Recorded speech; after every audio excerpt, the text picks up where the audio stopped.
Hello and welcome to Stuff That Interests Me with me, Dominic Frisby, and it's my pleasure today to welcome the writer and broadcaster James Delingpole to the show. James, hello. Dominic, am I the first person? You are my first guest. That's great. James. My first guest. I hope I don't disappoint. You won't. That's why I had you on. Good. Now, in your podcast, you've got a fantastic podcast, and you should all listen to it. The best. One of the best. Yeah. The best. Yeah. And you've repeatedly come back to this theme that the world is in a dangerous place at the moment. Yeah. Let's explore that. Well, there are obvious things which I think ordinary people worry about. You know, people who read the Daily Mail, things like North Korea. Am I going to be nuked? Is the obvious one. Maybe China, stuff like that. But I don't think these are the real threats to our Islamism, of course, Islam. I don't think these are the real threats to our culture. I think the real threats are much more insidious than that. In fact, on the way here, I wrote this piece about how I think we're living in a topsy-turvy world where it's as if we suddenly find ourselves in a parallel universe where the rules have been written by lunatics and we don't feel like we feel like strangers in our own country. I mean, I'll give you one example. I hope this doesn't date your show. Paul Hollywood, the judge, the judge on Great British Bake Off. A newspaper unearthed a photograph taken 14 years ago of Paul Hollywood dressed as a Nazi for a fancy dress party. Well, I would say it's really not that big a deal. Does anyone really care about that? No. Given that it was an hello party? The point is that A, it was the front page story in a newspaper, and B, Paul Hollywood felt compelled to apologise. For causing offence. For causing offence. Now, I think this is a slippery slope.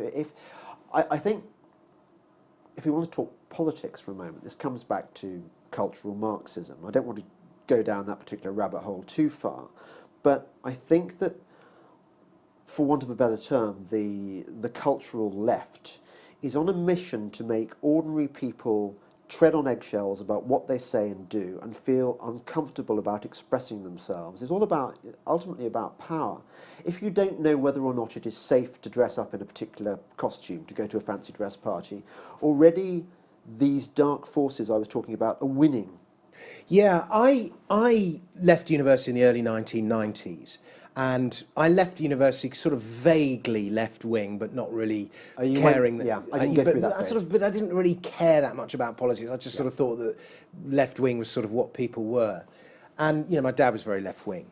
But for some 25 years or more, I've always felt that I'm treading on eggshells, as you say. And I've always been very scared to utter, you know, I've always felt ever so slightly self-censored, and I've never really been able to come out and say what I really think.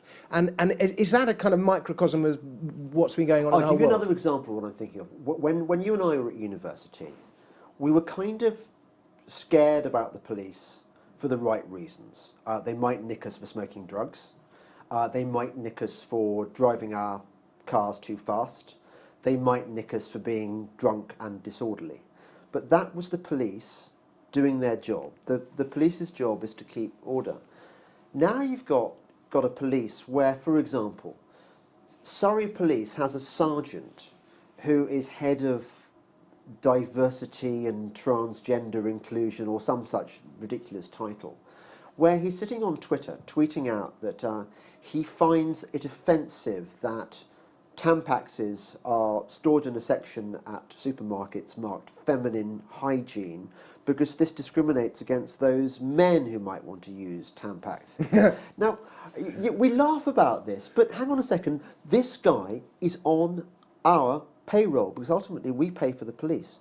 So if you've got, and it's not just Surrey Police, by the way, this is across the board, you've got police departments policing the internet for inappropriate speech. Well, I'd argue as a taxpayer that's not really what I spend my money on, or not what I want my money to be spent on. Is this because one thing, as a little sidetrack, that bothers me is the failure to distinguish between speech and actions.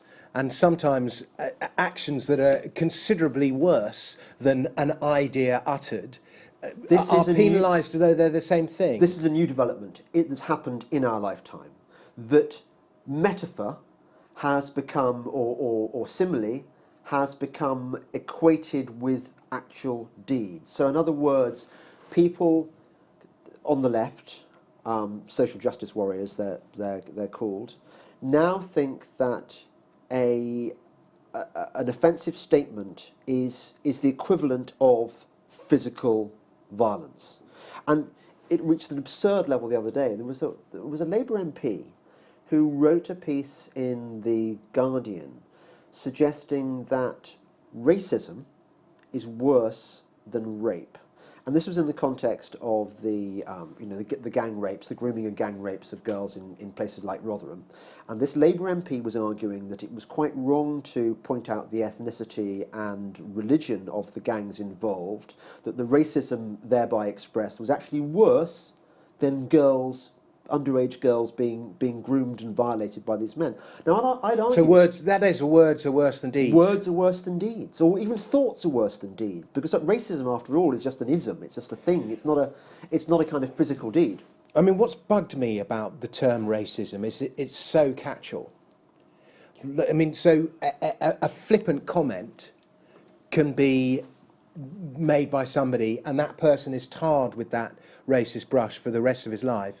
You know, flippant comment is as bad as actual physical persecution on the grounds of race. And also so I think any conversation, not this one, but any conversation about when somebody is being labelled with that particular, or tarred with that particular brush, there needs to be a definition of what actually racism is. But the reason that they use racism is precisely because there is no Yeah. definition. Racism really means a white person with whom I disagree and who I want to, whose argument I would like to close down, because it's the ne plus ultra, isn't it, of arguments. Once you've branded your opponent as a racist, it's a bit like calling them Hitler.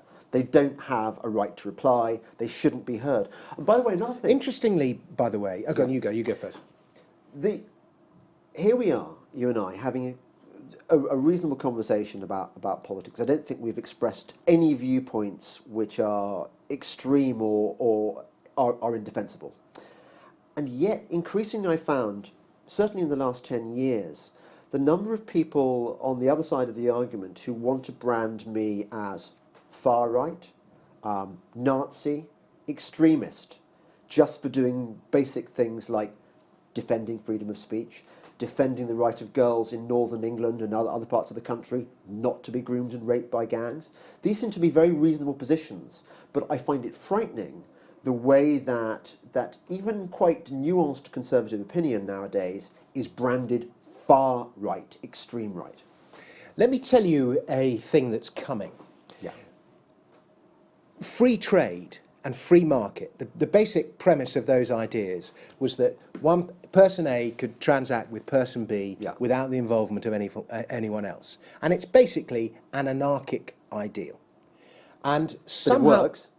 And it works, it certainly works. But somehow along the way, in the kind of post-Thatcher era, and all the anti-Thatcher reaction that took place in the 1990s, the words free market became tarnished, and they were associated with greed and exploitation and all sorts of nasty human characteristics. So much so that nobody dared associate themselves with free trade and free markets. They were bad things. Mm-hmm. Is the same thing going to happen to the term free speech? Totally. This is how, I'm afraid, the left rolls. It wins the political arguments by first winning the culture wars, the cultural arguments. Think, for example, of the way that the word investment used to be about buying stocks and shares and so on, expecting growth. Investment has now been colonised by government to mean government spending, government investment in this and that. Government squandering money against the wall, which has been given to them by the taxpayer, that ain't investment. It's very Orwellian. There's a very good George Carlin routine about this called Shell Shock, worth watching. Okay. Now, let's come back to this thing of treading on eggshells. Now, this whole thing that everyone's treading on eggshells and they want to say the right thing and they don't want to be tarnished with whatever, tarred, I should say, with whatever brush they get tarred with. Do you think that's why these stupid roles for the police that you described earlier and so many other stupid job positions and stupid practices have emerged? Because everyone, both at an institutional level and on a personal level, feels that they are treading on eggshells in some way, and therefore there is this need to demonstrate their virtue, to show their virtue. I think there's several things going on here. First of all, there's an organisation called Common Purpose, which is very cultural Marxist, left-wing, which runs courses for public servants and trains them up instills in them the values of the cultural left, so that people become obsessed with diversity, gender, inclusivity, all the things that have compliance departments treading on eggshells. So gradually you get a form of entryism whereby the police, city law firms, corporations, universities, obviously, I mean, they're an easy target anyway. They all get infiltrated by people at the higher levels with people with these values anyway.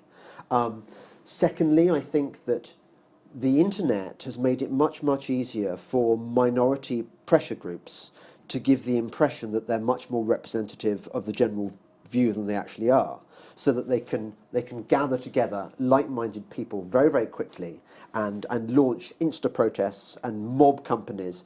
And companies they just want a quiet life. They just think that by paying Danegeld to the Dane, the Dane will go away. And of course, the Dane doesn't go away. The Dane thinks, well, if I can get money out of this, maybe I'll come and do a bit more pillaging and raping next time. Of course, the pillaging and raping this time is pushing those diversity and defence taking and gender buttons for all they're worth.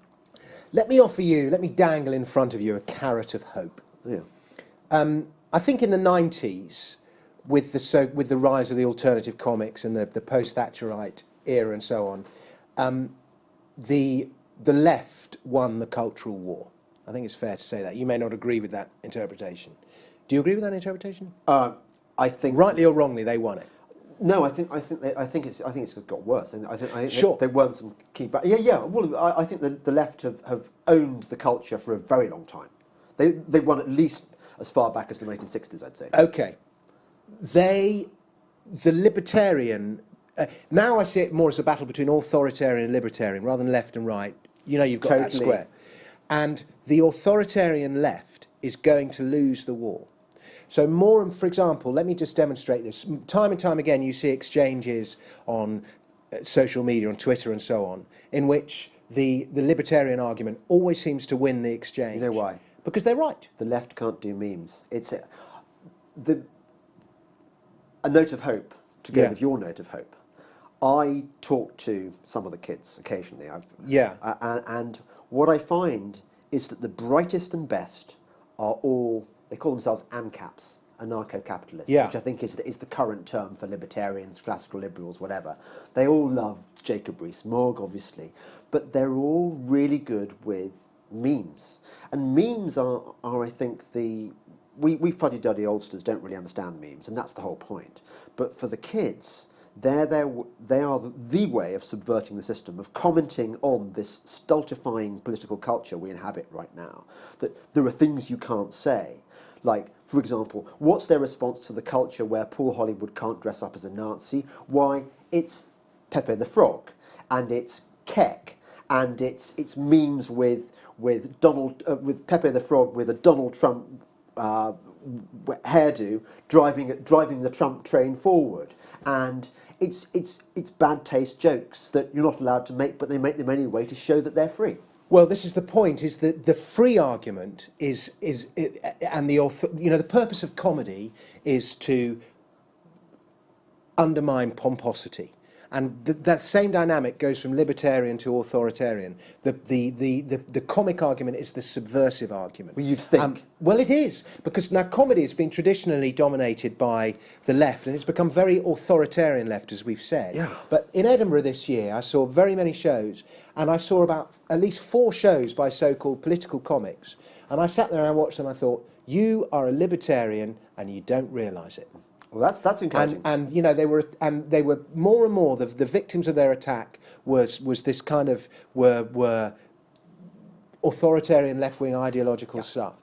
There's a comic called Finn Taylor who's coming through, and I watch him and I go, you're a libertarian, you don't know it yet. Jonathan Pye, you know, the message of, even though Jonathan Pye is, you know, very much to the left from a kind of social point of view, and I think I am as well, by the way, but he's deeply libertarian, because he can't stand stuff that is, you know, telling you what to do. So comedy, and a lot of people are getting sick of the fact that comedy has been so left wing, and they want something else, but it's coming through. More and more is coming through. Yeah.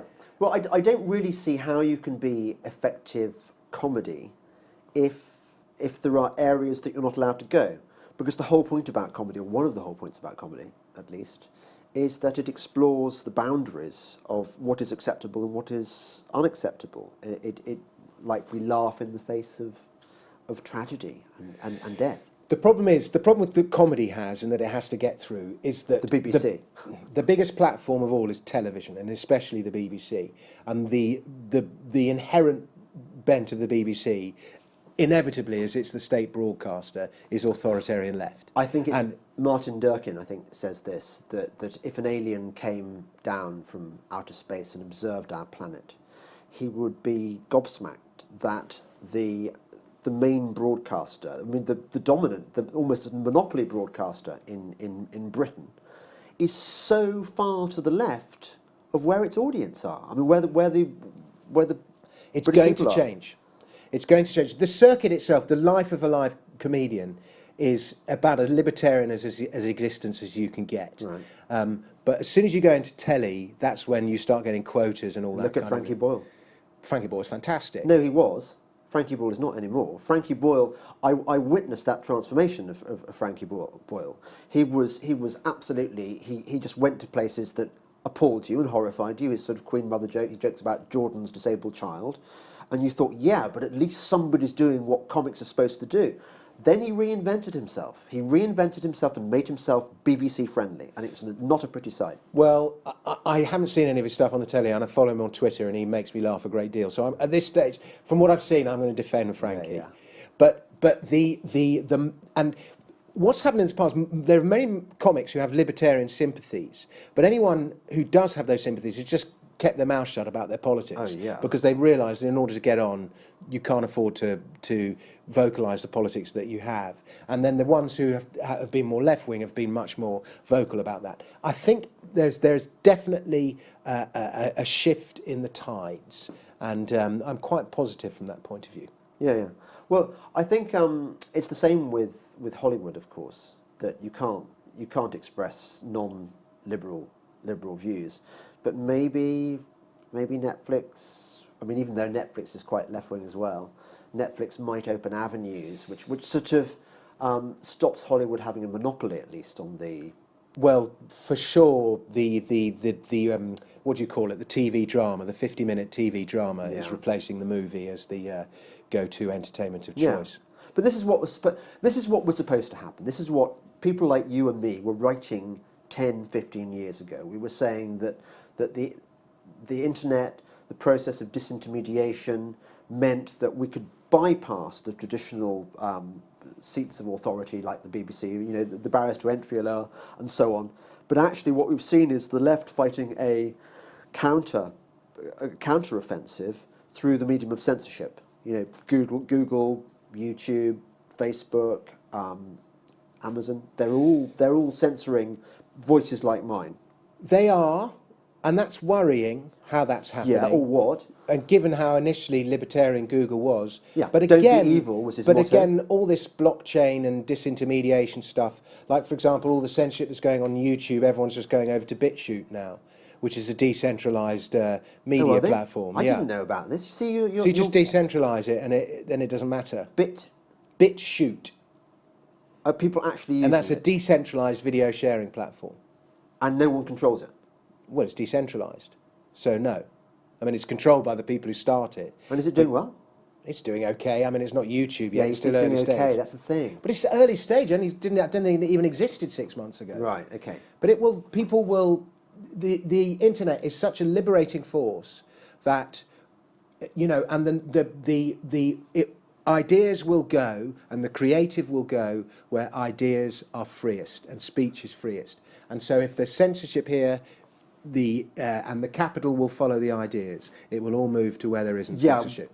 That's because you, Dominic Frisby, are an optimist, and you always have been, and this gels with what you believe about cryptocurrencies and so on, that you think that somehow this is going to undermine the power that government has over us all, which I think is great. I mean, I love the theory. I want it to happen.